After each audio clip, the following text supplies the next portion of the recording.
December 22, 2023 శుక్రవారం. శ్రీ శోభకృత్ నామ సంవత్సరం దక్షిణాయనం, హేమంత ఋతువు, మార్గశిర మాసం, శుక్లపక్షం. తిథి దశమి, ఉదయం 8:17 వరకు. సంస్కృత వారం భృగువాసర. నక్షత్రం అశ్విని.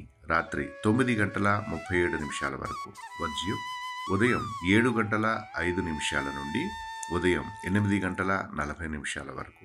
దుర్ముహూర్తం ఉదయం 8:57 నుండి ఉదయం 9:41 వరకు. తిరిగి మధ్యాహ్నం 12:36 నుండి మధ్యాహ్నం 1:20 వరకు. రాహుకాలం ఉదయం 10:52 నుండి మధ్యాహ్నం 12:14 వరకు. మరింత భక్తి సమాచారం కోసం స్టే ట్యూన్డ్. దక్షిణ్ భక్తి లైక్ చేయండి, షేర్ చేయండి, సబ్స్క్రైబ్ చేయండి.